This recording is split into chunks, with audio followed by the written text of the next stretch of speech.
it's of great advantage when husband and wife are in ministry and they understand the unique calling that each of them has. That the husband is, called to this, and the wife is called to this. I think that's the first premise for success. That there is clear understanding and regard, respect for the calling of each person. There's understanding around it, and of course, there is then the support. Now, before that is the understanding of the beliefs, what we believe, and the doctrines that guide the way we would operate as husband and wife or as ministers in ministry, and husband and wife at home. How do we separate the guiding principles or the doctrines that uphold our work as ministers in ministry and our work and our relationship at home? So you are my wife or you're my husband at home, and then you are my pastor or minister in church. Those two roles or those two relationships will need to be separated and created, the guiding principles created. Once you have created it, then you begin the execution.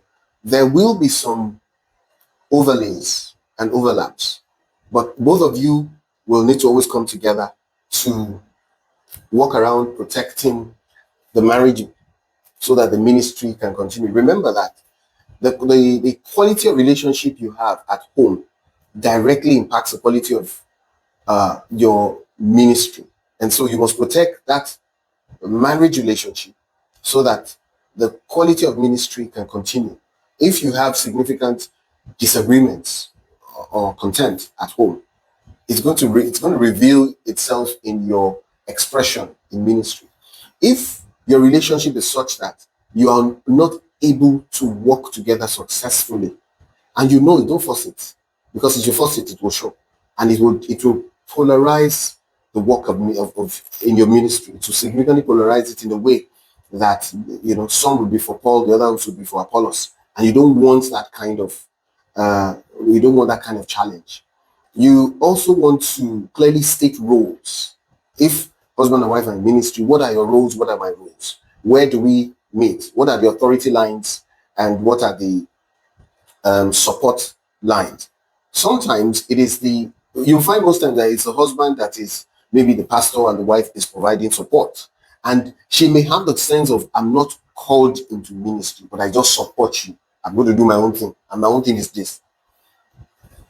If that's what you believe, that's okay. But let's recognize it and know the lines.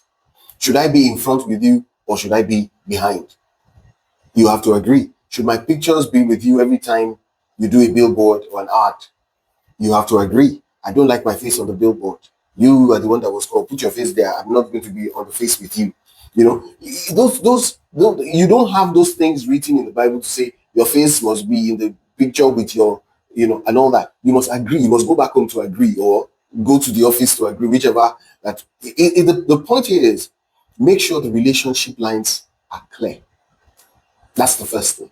And when you do have disagreements, identify where it belongs. Does it belong to the administration of the ministry, or does it belong to your marriage? So that you don't mix the two together. The names you call yourself in each location. When we're at home, what do you call me? Do you call me pastor at home? Is that role when we're on the bed still pastor?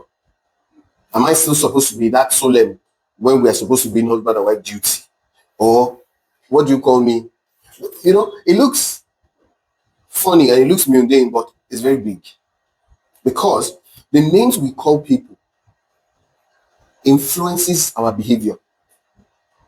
The roles that we have placed on people influences the way we relate with them.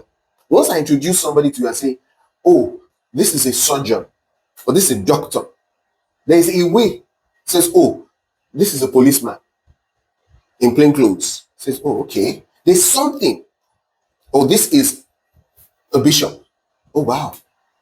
There's a way. So the names you call can also significantly affect how you approach issues. And also teaching your children how to approach this. Of course, by midlife, you would have gone through this. If you had kids early, the kids are probably teenagers now, and they've seen a lot in ministry. But that's where you also need to look at something.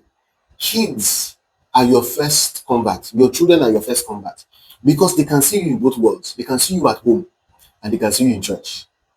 If at home they don't see the righteousness that you preach, then there's an issue. And they see the way you both of you relate, pastor and assistant pastor, husband and wife. And when you come to church, you dramatize everything and act a script. Don't you know what you are doing to them? When they grow up, they will not follow you. They will not do ministry because they can see that this is what my father preaches or what my mother preaches in church and what they do at home. I can hear them shouting and bickering every day. Yet they say love your neighbor as yourself. They can't even love themselves. They may not say it to you immediately, but as they discuss with their friends, as they grow, they begin to put lines there. I mean, it's a subject we have to discuss at length because the dimensions are diverse, and because they're driven by individualized doctrines or culture, especially, it makes it sometimes um, you know tricky to discuss this issue. But of course, we can look at it again.